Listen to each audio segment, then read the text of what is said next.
Guys, मैं आप सभी के सामने आ चुकी हूँ अपने एक नए ब्लॉग के साथ, एक नई कंटेंट के साथ और ढेर सारी खुशियों के साथ। तो गाइस, अभी ये शाम का वक्त और मैं ऐसी न्यूज़ खोली थी तो मैंने देखा कि जोशीमठ में काफ़ी त्रासदी वगैरह आ रही है।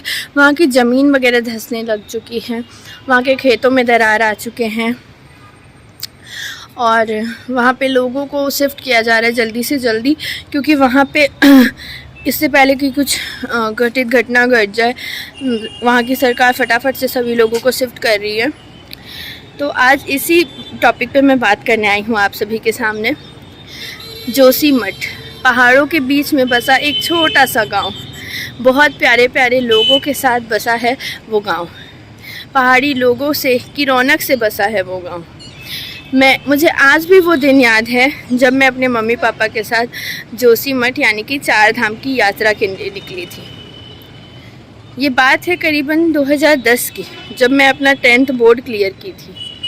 10th बोर्ड का एग्ज़ामिनेशन दी थी मैं। एग्ज़ामिनेशन का इतना प्रेशर था कि पूरा मुझे लगता है मैं 3-4 महीने से घर से कहीं निकली नहीं थी।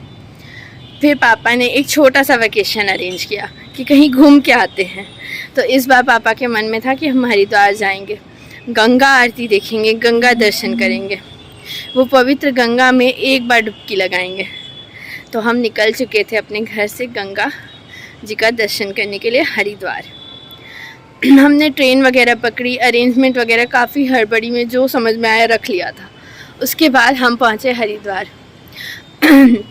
वहाँ हम एक ऑटो में बैठे, भैया मिले थे हमें वहाँ पे, कोई 2 भैया थे और एक आंटी थी।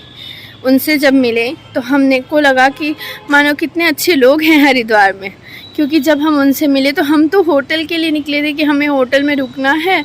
हम लोग तो वहाँ किसी को जानते नहीं थे, ना ही हमारे कोई रिलेटिव वहाँ रहते थे। तो हम लोग तो निकल चुके थे कि बस हम लोग को होटल में रुकना है।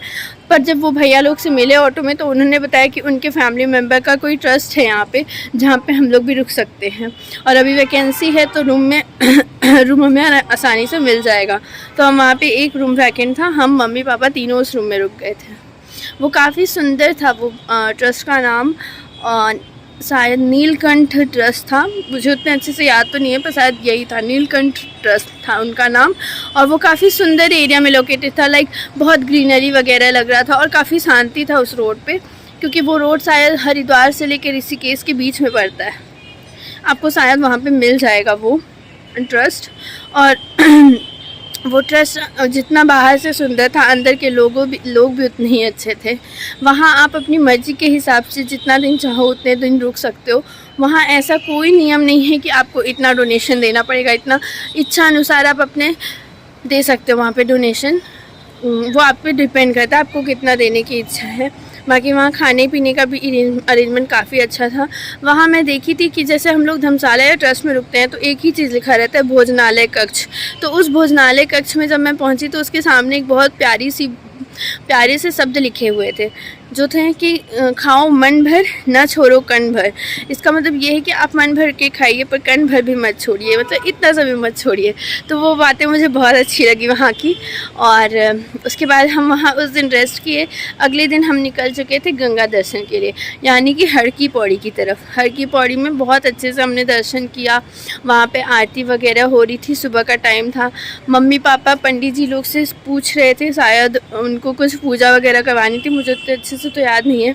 पर वहाँ कुछ पंडित जी रहते हैं जो आपके कुल के पंडित जी होते हैं, यानी कि आपके गोत्र के हिसाब से पंडित जी वहाँ पे रहते हैं।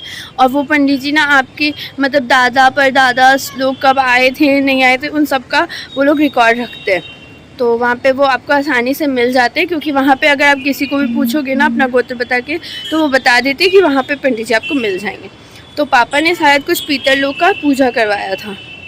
मैं गंगा जी का दर्शन करती करती बैठे बैठे वहाँ पे सोच ही रही थी कि अचानक से मुझे वहाँ एक भजन प्यारा सा सुनाई देता है, जो आज भी मुझे याद है। वो भजन था, मानो तो मैं गंगा माँ हूँ, ना मानो तो बहता पानी। तो मुझे वो भजन सुन के काफ़ी अच्छा लग रहा था, क्योंकि गंगा जी के पास बैठ के जब आप उस भजन को सुनते हो ना तो लगता है लिटरली हाँ, अगर आप मानो तो ये गंगा माँ है और नहीं मानो तो ये बहता पानी। तो यहाँ पे पापा मम्मी पूजा करा रहे थे, मैं गंगा जी को बैठी बैठी देख रही थी।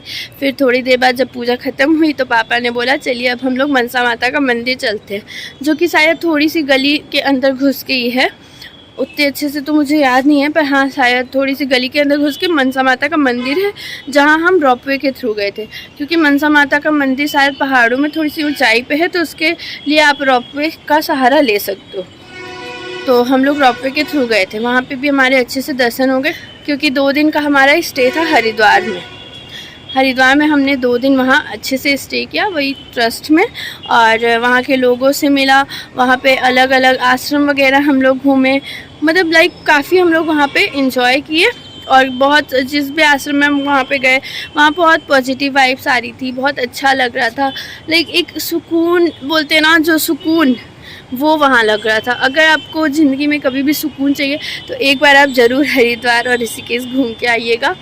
और आगे की मेरी स्टोरी, मेरी कहानी, जो मैं महसूस की हूँ और जो मुझे फ़ील हुआ है, वो सब मैं आपको इस ब्लॉग में बताऊँगी। तो मेरा नेक्स्ट ब्लॉग ज़रूर देखें, उसमें मैं आगे का नेक्स्ट वाला पार्ट दिखाऊँगी आप सभी को।